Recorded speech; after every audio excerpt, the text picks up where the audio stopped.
Hello दोस्तों। मैं हूं दीपराज चंद्राकर और मेरे साथ जुड़ चुके हैं सागर, जिन्होंने इस बार गेट 2025 में रैंक फोड़ा है। तो सारी बातें उनसे ही जानते हैं। सागर, आप अपने बैकग्राउंड के बारे में बताइए और गेट देना है इस तरीके से आपके दिमाग में कब आया था? सर, मेरा नाम सागर है and I did my BTech from IIT ISM Dhanbad in mechanical engineering and I passed in 2023 and I worked with Aditya Birla Group for approx 1 year, and in July 2024 I quit my job and started preparing for the GATE. Okay. तो आप already मतलब 2023 से pass out हो और 2023 college के समय आप gate का प्रिपरेशन नहीं कर रहे थे? नहीं सर, मैंने फॉर्म भरा था बट उसके पहले मतलब मेरी प्लेसमेंट हो गई थी आदित्य बिरला ग्रुप में, तो मैंने पीआर नहीं हुआ था उसमें। तो प्लेसमेंट हो गई थी तो गेट का क्यों सोचे फिर? नहीं, एक्चुअली सर मैं जॉब में था तो मतलब मेरे को लगा कि एक बार गेट और देना चाहिए, तो मैंने जॉब के साथ भी मैंने 2024 का दिया था गेट। बट उसमें उतनी अच्छी रैंक नहीं थी, मतलब मेरी उसमें 953 रैंक थी। तो फिर मैंने डिसाइड किया कि मुझे एक बार मतलब जॉब छोड़ के शायद देना चाहिए, उसमें मेरी अच्छी रैंक आ जाए। तो इस बार दिया तो 96 आ गया। मतलब ये है। अच्छा, रैंक 96 है। यस, आपने सिर्फ एमई लिखा था, मैकेनिकल इंजीनियरिंग एक्सी का पेपर नहीं लिखा था? नहीं नहीं सर, मैंने सिर्फ एम ही लिखा था। क्लियर है, पीएसयू में जाना है ऐसा? हाँ सर, क्लियर है, पीएससी में जाना है। जॉब छोड़ के आए हैं तो जॉब ही चाहिए। जॉब ही चाहिए, हाँ सर। Great great. सबसे पहले तो बधाई हो दोस्त, है ना आपको, हाँ कि आप जो चाहते थे वो आपको मिल गया है ना। रही बात जॉब की, अभी जॉब तो मिला नहीं, ऑफर लेटर मिला नहीं, लेकिन वो भी मिल जाएगा जिस तरीके से आपने इस बार परफॉर्म किया है। सर। सागर, मैं जानना चाहूंगा कि जब से आपने सोचा कि गेट की तैयारी करनी है, ऑब्वियसली जॉब में उस तरीके की चीजें आपको नहीं मिले होंगी जैसा आप चाह रहे थे, तो इसलिए आप सोचे कि हाँ चलो यार जॉब क्विट करते हैं और पढ़ाई में फोकस करते हैं। तो जब से आपने सोचा तब से प्रिपरेशन जर्नी बताइए कि किस तरीके से स्टार्ट किए, क्योंकि ऑनलाइन जो चीजें हैं इतना आसान नहीं होता है कि वीडियो देखना, उसके नोट्स प्रिपेयर करना, डीपीपीस लगाना, है ना, फिर उसके बाद रिवीजन करना। तो ये स्टेप बाय स्टेप आप अपना जो प्रिपरेशन जर्नी है, आपके लिए तो ये सालों की मेहनत है ना। लेकिन मैं चाहूंगा उसे कि कुछ मिनटों में आप किस तरीके से उसे कंसाइज करके आप बताना चाहें। तो सर सबसे पहले मैंने गेट 2021 दिया था। 2021 मैंने थर्ड ईयर में दिया था, उस समय मैंने दिया था, तो उसमें मेरी रैंक बहुत ज़्यादा ही खराब थी। ठीक है, तो मैंने उसके बाद फिर क्विट कर दिया, मैं सोचा कि फाइनल एग्जाम में दे दूंगा मैं। बट जो आपको बताया कि फिर मेरी जॉब लग गई एबीजी में, तो फिर मैंने दिया, मतलब क्लियर ही नहीं हुआ एग्जाम में। उसके बाद फिर जो था मैंने 2024 दिया तो वो था, फिर उसके बाद 25 दिया अभी। तो रही बात सर, जॉब के समय एक्चुअली क्या होता है ना कि आपको 8 घंटे की जॉब होती है, तो उसमें आपको टाइम नहीं मिल पाता उतना जितना आप चाहते हो। कोई भी एग्जाम जो जितना वक्त मांगता है उसमें आप नहीं दे पाओगे उसमें, जॉब के साथ जो मेरे साथ था। और through out the sir preparation क्या था कि इस एग्जाम में, गेट के एग्जाम में सर मुझे जो लगता है कि 3 चीज़ें मतलब बहुत ज़्यादा इंपॉर्टेंट है, मतलब कोई भी एस्पिरेंट के लिए। पहला तो सर हार्ड वर्क, तो सर सब कोई करते हैं, ठीक है, वो तो मतलब चाहिए ही। दूसरा था कंसिस्टेंसी, आपको मेंटेन करनी पड़ेगी। ये जॉब के साथ बहुत ज़्यादा प्रॉब्लम थी, क्योंकि मेरा जॉब जो था शिफ्ट में था, तो उससे बहुत ज़्यादा दिक्कत हो रहा था। इससे कंटिन्यूसली शिफ्ट चेंज हो रहे हैं, तो वो भी एक था। दूसरा सर एक डिसिप्लिन आपको मेंटेन करके रखना पड़ेगा। आप कहीं से भी पढ़ रहे हो, ऑफलाइन पढ़ रहे हो, ऑनलाइन पढ़ रहे हो, ऑनलाइन में डिसिप्लिन का थोड़ा सा तो प्रॉब्लम होता है सबके साथ। तो वो एक है कि आपको प्रॉपर टाइमिंग पे बैठना है, कोई आपको वॉच कर रहा है ये भी, मतलब कोई आपको वॉच तो कर नहीं रहा है, लेकिन फिर भी आपको एक मतलब प्रॉपर मेंटेन टाइम, मतलब टाइम प्रॉपर टाइम पे बैठना है, लेक्चर देखना है, उसको फिर रिवीजन करना है। ये सब चीज़ें आपको एक दिमाग में चलता रहता है कि आपको खुद से करनी है, आपको कोई ऑनलाइन में आकर बताएगा नहीं। तो सर ये था। और रही बात सर रिवीजन की, तो इस एग्जाम के लिए तो सबसे बड़ा जो फैक्टर मुझे जो लगता है, मतलब पर्सनली, कि बिना रिवीजन के आप कुछ नहीं हो, जीरो हो। आपने सब कुछ पढ़ लिया। लोगों को क्या लगता है सर कि लोग चले आगे पढ़ते जाते हैं, पीछे का सारा भूलते जाते हैं। तो क्या? रिवीजन सर तो बहुत ज़्यादा जरूरी है। मतलब मैंने तो शॉर्ट नोट्स भी बनाए थे उसमें, तो बहुत ज़्यादा जरूरी, मतलब रिवीजन तो आई थिंक मुझे लगता है कि आपको रोज कम से कम 2-3 घंटे तो देने चाहिए। जो भी आपने, आपके जो भी सब्जेक्ट्स है आपने जो पढ़ लिया है, या जो अभी रनिंग सब्जेक्ट्स है उस पर भी आपको पढ़ना चाहिए। आप मतलब क्लास में अगर आप घुस रहे हैं तो आपको उसके पहले के सारे चीज़ें अच्छे से पता हो, जिससे आपको क्लैरिटी रहे क्लास में जो टीचर बता रहे हैं। तो एक वो रहता है सर कि वो अच्छे से आप करके जाए रिवीजन। ठीक है सागर, दो चीजें। पहली चीज तो आप कैमरे में देख के बात कीजिएगा, है ना, जहां पर कैमरा है। कैमरा में देख रहे हो, कहाँ पर है कैमरा? हाँ, अब एकदम सही है। ठीक है, यस, मेरे कैमरे में देख के। हाँ हाँ, कैमरे में देखकर बात कीजिए। ठीक है। तो उससे क्या है, आई कांटेक्ट सही से मेंटेन हो रहा है। अच्छा, आपकी बातें मुझे समझ में आई कि हार्ड वर्क, कंसिस्टेंसी, डेडिकेशन, है ना, और रिवीजन का जैसे आपने बोला। एक बात मुझे लेकिन अभी भी नहीं समझा कि आपने कहा रिवीजन जो है वो 2-3 घंटे डेली कैसे दे सकते हैं? सर दे मतलब आप नॉर्मली जो क्लासेस होते हैं 6 घंटे के होते हैं।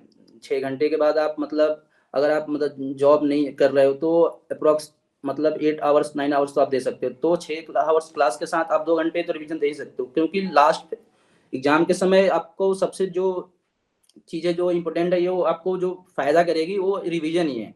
क्योंकि बिना रिवीजन सर मुझे नहीं लगता है कि आप चीज़ें भूल जाओगे एग्जाम में, उससे आपके नंबर्स गिरेंगे, जिससे आपका कॉन्फिडेंस और ज़्यादा गिरेगा। तो मेरे को लगता है कि रिवीजन ज़्यादा ज़रूरी है सर, इसलिए मैंने बोला। बिल्कुल। बिल्कुल जरूरी है, क्योंकि ये एग्जाम जो है वो एक सब्जेक्ट, दो सब्जेक्ट का नहीं है दोस्तों, है ना। पूरा मैकेनिकल इंजीनियरिंग का सिलेबस आपको पढ़ के एक ही दिन में 3 घंटे में वो शूट करना है। That is not easy task. उसके लिए रिवीजन जितना आप अच्छा रखोगे, उतना बेहतर आपका पेपर जाएगा, उतना बेहतर आपका रिजल्ट आएगा। सागर, एक चीज जो और हमेशा बात होती है कि आपका जैसे कि कॉलेज, ग्रेजुएशन कॉलेज बड़ा अच्छा कॉलेज है ना।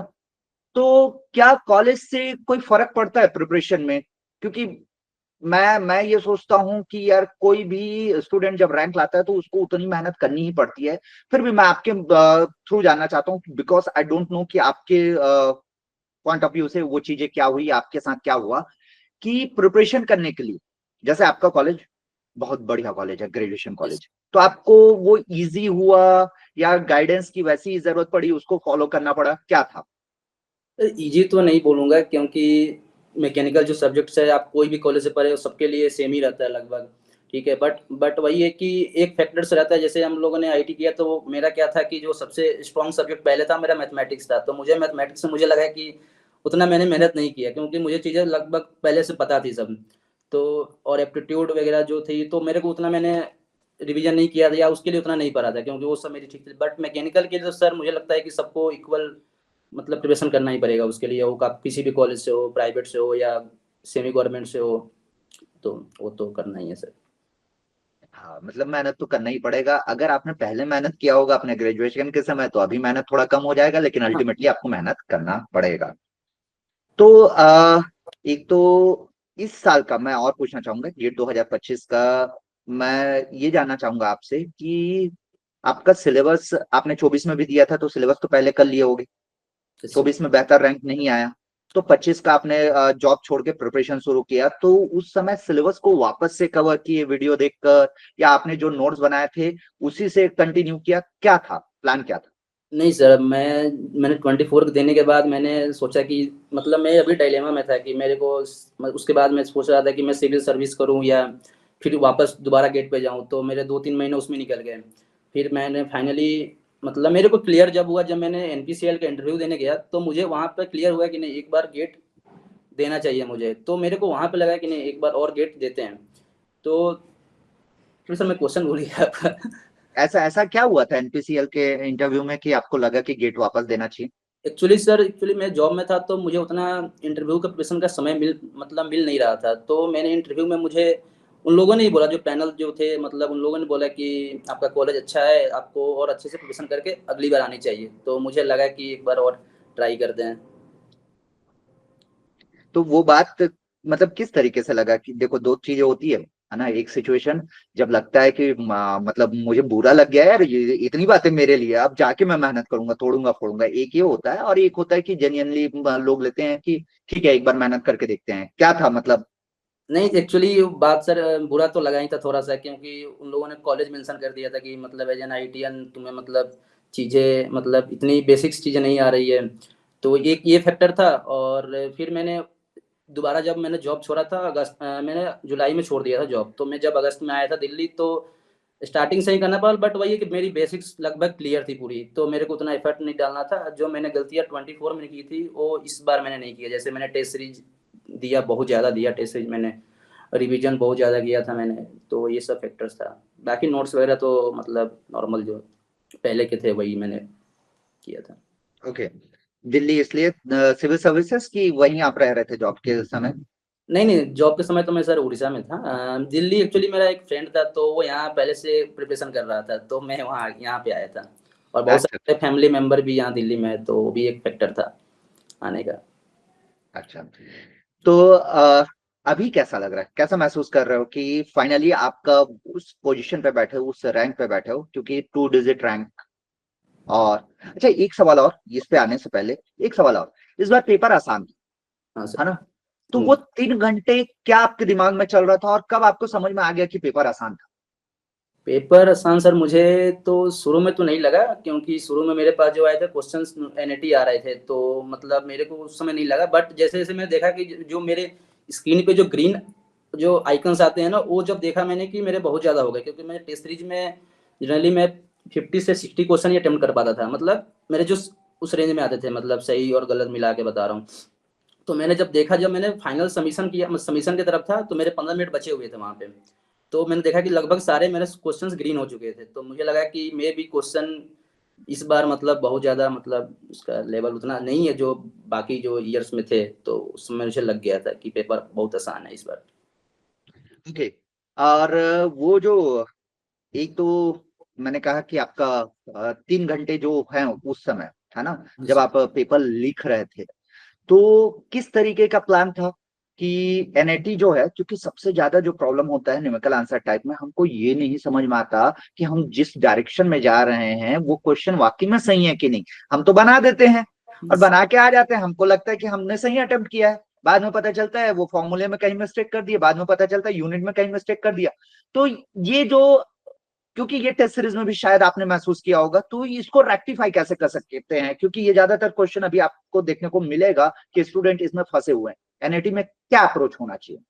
सर एक्चुअली सर मेरा सबसे पहले तो मतलब एक्यूरेसी पे काम करना। जब हम लोग टेस्ट दे रहे हैं तो उसमें हमें देखना चाहिए कि मतलब एक क्या होता है ना, कैलकुलेशन दिमाग में भी कभी कभी क्या लगता है ना कि उन लोग का आइडिया मतलब वो हम लोग उसके लिए मतलब यूज टू हो जाते हैं कि हर कैलकुलेशन हम लोग कैलकुलेटर से ही करते हैं। बट मुझे लगता है कि कुछ कैलकुलेशन अगर आप अपने से करें तो रफ आइडिया लग जाता है कि इसका रेंज कहाँ तक जाने वाला है। जनरली जो मुझे लगता है सर, कैलकुलेटर कभी कभी क्या होता है ना कि आप गलत टाइप कर देते हो उसमें। तो एक ये रहता है एनईटी का, जो आप गलती से टाइप कर दिए तो आंसर गलत आ गया। दूसरा रहता है कि आपको गलती का एनईटी में सर एक और रहता है कि आपको क्वेश्चन सही से समझ में नहीं आया, और अपने लोग क्या करते हैं ना कि जो मेरा भी पहले था कि पूरा क्वेश्चन नहीं रीड करते हैं, वो मेन मेन पॉइंट देख लेते हैं कहीं कहीं से। उनको लगता है कि ऐसा क्वेश्चन मैंने किया हुआ है तो लगभग वैसा ही क्वेश्चन होगा। तो एक तो क्वेश्चन जब भी मतलब अटेम्प्ट करने जाए तो अच्छे से पढ़े उसको पूरा। उसमें मुश्किल से और 15 सेकंड लगेंगे, 20 सेकंड लगेंगे, बट आपका क्वेश्चन जो होगा वो गलती के चांसेस बहुत कम हो जाएंगे, अगर अनटिल अनलेस आपने कोई कैलकुलेशन मिस्टेक नहीं किया तो सर मुझे लगता है कि अगर आप प्रैक्टिस अच्छे खासे क्वेश्चन कर लिए हो तो ये भी मतलब रेक्टिफाई आप कर सकते हो कि मतलब मैं जो कर रहा हूँ कॉन्फिडेंस भी रहता है कि मतलब जो कर रहा हूँ सही ही होगा। यस। मतलब एक तो वर्चुअल कैलकुलेटर का आपको बहुत अच्छे से प्रैक्टिस होना चाहिए, हाँ वो जिसमें तो। आप फिल करते समय गलतियां ना करो। दूसरी चीज, क्वेश्चन अगर आपको सिमिलर क्वेश्चन लग रहा है ना, जो ऑलरेडी अटेम्प्ट किए हो, तो आप हड़बड़ाओ मत वहां पर। आप बहुत काम हो कि उस क्वेश्चन को पढ़ो, ध्यान से फोकस हो सके उस क्वेश्चन को पढ़ो, यूनिट को ध्यान दो और उसके अकॉर्डिंग फिर चलो, तो न्यूमेरिकल आंसर टाइप क्वेश्चन में भी आपकी एक्यूरेसी अच्छी हो सकती है। अच्छा। सो ठीक है सागर, बहुत बहुत बधाई हो। अभी आपकी फीलिंग कैसी है, क्योंकि फाइनली वो रैंक अब आपके पास है जिससे आप वो चीजें अचीव कर सकते हैं, पीएसयू जहां आप जाना चाहते हैं वो आपको अब कॉल आएगा उसमें। तो अभी महसूस कैसा कर रहे हो आप? अभी तो और आगे क्या प्लान है कि इंटरव्यू का प्रिपरेशन कैसे, क्या किस तरीके का सोच रहे हो? सर अभी तो बहुत अच्छा लग रहा है, मतलब बहुत ज़्यादा, मतलब बहुत लोगों ने मैसेज भी किया मेरे को, मतलब कॉन्ग्रेचुलेसन वगैरह बोला बहुत लोगों ने, मतलब बहुत अच्छा लग रहा है अभी तो। और सर रही बात इंटरव्यू की, तो अभी मैं इंटरव्यू का तो प्रिपरेशन कर रहा हूँ अभी, साथ में मतलब जो मेरा सिविल सर्विस का था तो भी पैरेलली मैं कर रहा हूँ, दोनों कर रहा हूँ अभी फिलहाल तो। ग्रेट। मतलब सिविल सर्विसेज में आप मैकेनिकल से ही जा रहे हो? हाँ सर, मैकेनिकल से जा रहा अच्छा, ऑप्शनल आप मैकेनिकल हूँ। से जा रहे हाँ मैकेनिकल से। हो। Great great great. मैं हमेशा बोलता हूँ, और शायद हमारी पहले भी बात हुई है सागर, है ना, सिविल सर्विसेज को लेकर भी बात हुई है। हाँ सर। तो मैं हमेशा ये बोला हूँ कि पहले आप ये मेजर कर लीजिए कि आपको समझ में आना चाहिए, क्योंकि सिविल सर्विसेज और गेट के एग्जाम दो चीजें ऐसी है, गेट का एग्जाम सुपर टेक्निकल एग्जाम है, अगर वो बेहतर करते हो तो सिविल सर्विसेज भी कर सकते हो, बस शर्त ये है कि उसमें कन्वेंशनल पेपर आपको लिखना है, तो वो आपको एक ग्रेट आइडिया लेना चाहिए पीवाईक्यू उठाकर कि किस तरीके से क्या 3 घंटे में मैं पेपर पूरा कर सकता हूँ, क्योंकि पेपर पूरा करना बड़ा इंपॉर्टेंट रोल प्ले करता है अगर आप सिविल सर्विसेज के लिए जाते हो।